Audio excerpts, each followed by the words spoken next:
Look at the run by the rookie Hampton. He'll take it in for the touchdown. Hampton, one of the great young rookie running backs right now. And just the power, the strength.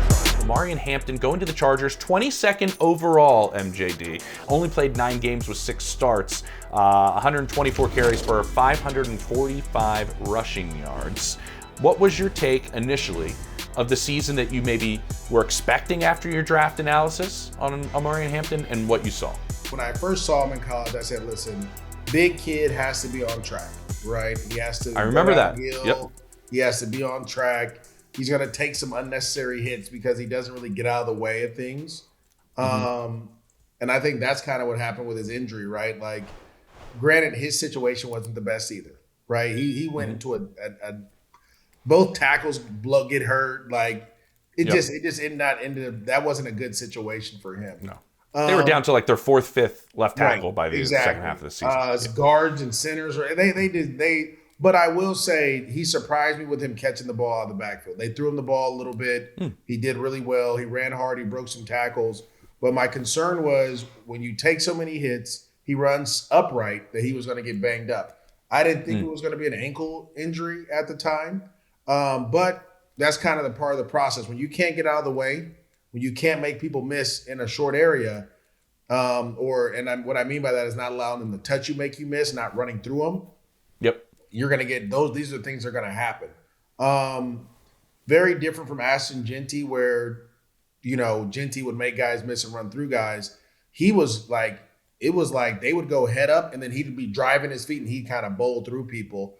I thought there was times he surprised me in his rookie season. There was times where I was like, I don't know how that's going to work out as well. So I don't want to say is what I thought he was, because I didn't think he would get hurt. I think he would have been much better if he'd have been healthy the whole year, especially the way they wanted to run the ball. That he would have been easily 1,000-yard back, but getting banged up hurt him, and a lot of that had to do with his running style. Okay, I mean, it's interesting when you mentioned the running style, and I was told this by a DC that went against him, like, they didn't miss, and this is no slight to Najee Harris, but like this was a compliment to Omarion Hampton. Yeah. When Najee went down, it was like I expected them to be fine with what I had seen from Omarion Hampton. Like, right? Like, they were going to be fine. And I know people in LA thought he picked things up very quickly in terms of their scheme and the way that they ran it. So they were happy with that out of the gate. It was interesting he brought up the size or whatever, because the DC that went against him said he was a little bigger than you want, in my opinion, like at a back. I don't know what he means by that, essentially. Is it kind of like the upright thing? Does maybe just this guy likes more compact running backs? I think if you look at Derrick Henry, for example, right? Derrick Henry's not going to make you miss, right? Yep. Derrick Henry, I think in my draft analysis, I said he's a smaller version of Derrick Henry. He's a guy that's get downhill, and the difference is Derrick Henry's 6'4", 250, right? That's a different animal, right? You got to be a unicorn if you're going to run that way. And so, to me, I think that is what hurt him in the long run. When I saw him at UNC, he would hit these holes and it'd be like no one to be there. You know what I mean? Like, he'd make a cut and no one would be there. And I remember watching his tape and watching him stop. And it took him a long time to stop and then kind of get going again. And in the NFL, this is a start-stop business for running backs, right? You got to be able to stop and then get back to acceleration, like almost a top speed in 2 to 3 steps. And so if you can't stop on a dime and do that, things like this are going to hurt you, because, again, there's so much speed and guys are flying at you. And because you're such a big guy, they're going to cut your legs out. Those are the things that happen. And so he was. I saw him in person. He was jacked up. I was like, dang, this is a big dude. You know what I mean? But he fits what Harbaugh wants to do. I thought it was a perfect fit that he went to the Chargers, because the Chargers want to be a downhill, bully, beat you up running game. And so it just so happens, and I know Najee's Achilles was like a non-contact injury. But when you get hit so many times in your legs over and over again, those things start to happen. Najee was hit a lot, man, in Pittsburgh. I mean, a lot as a bigger back. Like, he took on a lot of brunt. Does that change with the style of running that you're being, very specific with, Maurice? Like, does that change who they look at in terms of offensive coordinators in this search? Yeah. Like, what system do you think fits him the best in terms of their running system? Let's not get it twisted. Harbaugh's system is going to be ran. Like, I just think Greg Roman's situation, it wasn't the running game that was a problem, it was the passing game. let's remember, this is going to be the first time Harbaugh is going to coach without Roman in the NFL, right? And so he was his guy in San Francisco. Not, you know what I mean? So this is going to be one of the first times that this is going to happen. But I say all that to say that I think Harbaugh's running game is going to be Harbaugh's running game. And he's going to continue to go get big guys, even though Kamani Vidal did an awesome job. He did. Smaller back. But you see the difference? The smaller back can get out of the way and make people miss. The bigger back is going to just try to beat you up. And so even though Kamani Vidal got beat up too, he didn't take as many direct shots as Omarion Hampton did. Got it. Okay, this was an interesting take from, again, another defensive coach who went against him, and I want you to describe this as being a trait of a running back. He said, man, him in a 4-minute offense, like grinding out a defense for a 4-minute offense that you kind of run, that's vital, right? When you have the lead, or vital when you're in the second half of games. It seems like his traits that you're saying fit that type of drive you need, and guys that went against him thought like this is where he thrives. So this is the thing. Derrick Henry, I remember I met Derrick Henry a long time ago. I saw him in high school play. It was crazy. The stats are unbelievable. Yeah. Like when Derrick Henry rushed for 12,000 yards in high school, was a 2,000-yard rusher in college, was a 2,000-yard rusher in the NFL. Like he rushed for 12,000, finally broke the record he had in all this stuff in the NFL.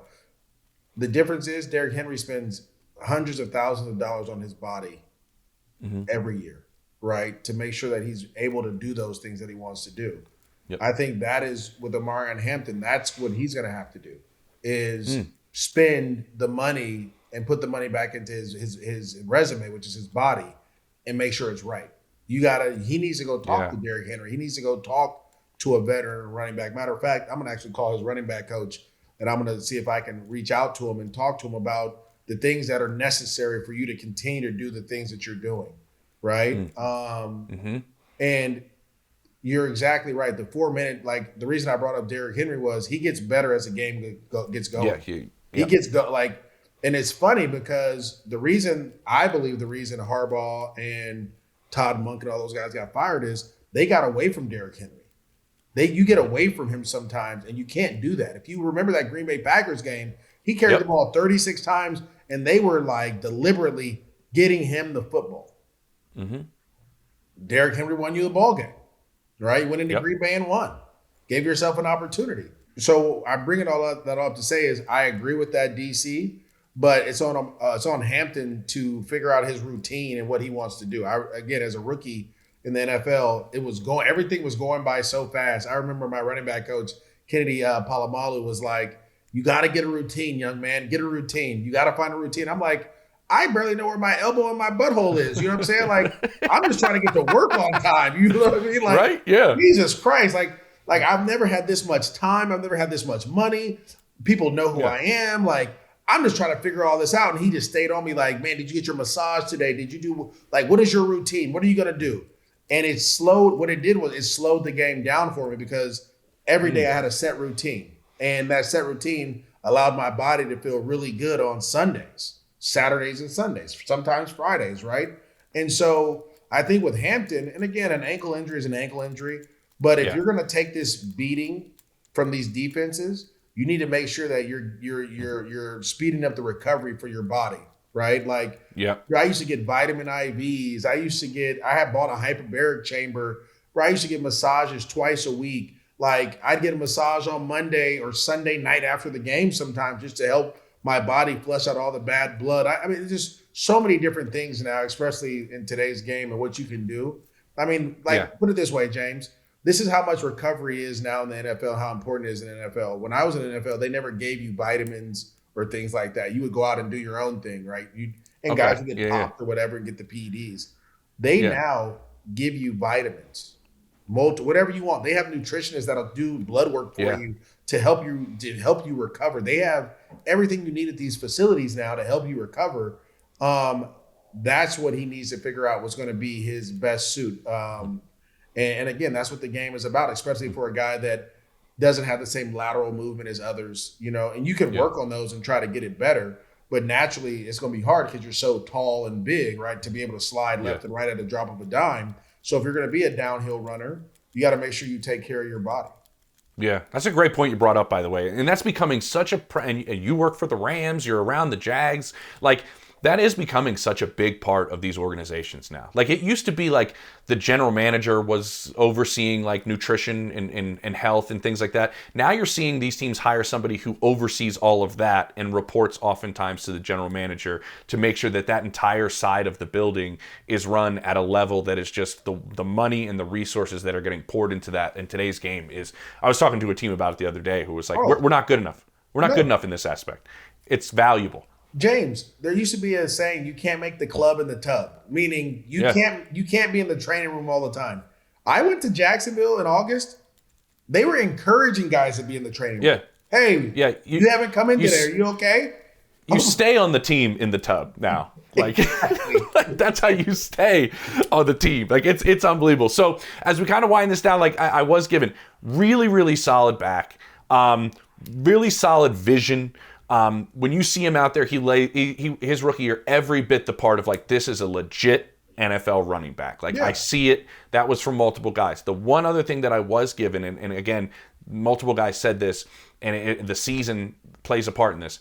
I don't know if he was worth the 22nd overall pick yet. Right. Like, I have to, but there's not enough data, like to know if that pick was warranted in a sense, but you know Harbaugh and you know the way they valued it. I think that's why there's just a little bit of skepticism. I will say this, though. Talking to people in New England prior to that wild card game, they were kind of going like, hey, what have you heard about Hampton? Like, is he going to go? Like, is he going to? Because they had watched him and like, this is a difference. Like, this would be a big difference for what they do offensively. So that shows you a little bit about what they thought of Omarion Hampton. You want to give some grades? Yeah, I had him ranked lower than everybody. I had him like 6th in my running backs. Okay. But because I thought he needed to go, there's certain guys, when I ranked my guys, it was like guys that can play in any system, right? Yep. I believe Ashton Genty is a guy that can play in any system in the NFL and be successful. I thought Omarion Hampton had to go to the right system. Mm-hmm. And that's why he was ranked lower than some of the guys we'll continue to talk about. But he ended up in a really good system that fit what he was going to do. And so I guess with that being said, it's like I understand why they drafted him at the 22nd or whatever pick they drafted him. Yeah, because they're looking at it going, what fits us? Not like this guy is here for us. He may not be here because Team X runs this, and they're going, well, then he's slotted there. It makes sense. I always remember when you said that in terms of systems of where certain guys fit. What if sports were traded like markets? Now you can put your sports IQ to work in real time with Robinhood prediction markets. It's not you against the house, it's you participating in a live market. You can buy or sell your positions live all game long. Use your sports knowledge in the moments that matter. Robinhood prediction markets changes the game. It's people moving the action, so when momentum shifts, you can move with it. I always knew the game, but never had a dynamic way to apply that knowledge. Now I can actually take part live in a market powered by people. You're no longer just a spectator. Play by play, you decide. Trade every play with Robinhood. Now available across the US, download the Robinhood app now to begin. Futures and cleared swaps trading involves significant risk and is not appropriate for everyone. Event contracts are offered by Robinhood Derivatives, LLC, a registered futures commission merchant and swap firm. Okay, so between the tackles, that's a what for Omarion Hampton? A+. That's what he did. That's right. That's what he does. Yeah. That's what he does. Okay, explosive plays. I thought he was explosive at times. I'll give him a B. I thought he was explosive at times. Okay. Again, it's hard when you're hurt, but he had some explosive runs where he broke some tackles, stepped out of some tackles, made some guys miss. He had that run against the Giants early in the year that they lost that game, where he like ran through that guy's face and just drug him for like 5 yards, broke the tackle and went for like 20 more. So yeah, he has some explosiveness there. Okay. Hands. See, that to me, he could catch the ball because he actually caught the ball well, I want to say, against Philadelphia. Like the Philadelphia game, he kind of showcased everything. They just didn't throw it to him as much. So I would give him a C+, not because he can't catch, but because they didn't utilize him as such. Okay. That makes sense. I get that. I think he was coming back, too, in that Philly game, right? I don't know. Pass protection. This is a question for Justin Herbert. Did anybody protect Justin Herbert this year? That's what I'm saying. Like, and I don't even know if I can. Again, he missed so much time, and they really. You can give it. How about this? Steve has done this all the time. Steve goes incomplete. I don't know. And that's. I was gonna say incomplete, but a lot of times they pulled him out on third downs too, right? So they put Kamani Vidal in, they put other guys in. So yeah, incomplete right now. Okay, is he a third down back in the future in your eyes? Like, do you think he'd stay on the field in third downs year 2, year 3, or? I think it just depends. You have a lot of comps here to Derrick Henry, so that's why I'm Derrick Henry's I see what people don't know is Derrick Henry's a third down back. He has the ability to catch the ball out of the backfield, just like people just don't say it. You don't put him out there, so how does that work, right? So I think it just depends on who they hire and what he believes in, and then really how healthy this kid can come back and be. Okay, I liked the whole thing with the nutrition and all that. The growth is it seems like in your eyes, Maurice, it's up to him. Like, the growth is there. I mean, that's growth A+. He can get so much better, but you can get so much better because you can be more available, right? Mm-hmm. Where Ashton Genty played the whole season, and that's why you're like, okay, I can kind of your growth. You have potential. The potential to grow so much faster and be so much better if you can take care of your body. Got it. Okay. That makes total sense. I love that you went into that because I didn't piece that together, but you're so right. Like, there's a reason why. How long is Derrick Henry going to do this, man? Bro, he's going to – listen, I keep telling people Derrick Henry has a chef that cooks certain foods. Like, he gets massages and acupuncture. He does everything, right? Yeah. But this is the thing with it. Like I tell people this. I have a son that he's going to be a senior in high school next year. Yeah, you do. He has some offers and things are going well. I was like, where your dad was wrong, where I was wrong was when I would get bored of the little things of doing I don't feel like getting this 2-hour massage today. I don't feel like eating this type of food today. I don't feel like having this drink today, right? Like, but all those things that I skipped, they added up towards the end. Because when you get older, right, your body's not like it used to be. I used to be able to wake up and run 4-3 out of the bed. Then I had to start warming up a little bit more. Then I did it's like, oh no, you know what I mean? So when you're younger, you want to take care of your body to help it last longer. Yeah, that's exactly right. Hey man, that's the number one reason I've always believed Tom Brady the GOAT was the GOAT. It was the mundane. It was the mundane is why he separated himself from everyone. It was unbelievable, next level. All right, so overall grade for Omarion Hampton. Missed a lot of time. I'd probably say a B. Okay. I mean, health is a big deal. Mm-hmm. I thought when he was out there, he showed explosiveness, but just not healthy, right? Yeah. And availability is the only ability. And if you're not available, how can we grade you? So I don't want to give anyone like an F or anything like that because I know how hard it is in this game, but a B just because he just never got right after that ankle surgery. Yeah, and then didn't even really, I mean, he dressed for the playoff game. I think he played 2 snaps. I don't think he had a carry. That wasn't going to – they saw how that was looking. They were like, we're going to save you for next year. Yeah, let's go. All right. Okay. Awesome. Love it. Omarion Hampton, you too. I'm excited to see it.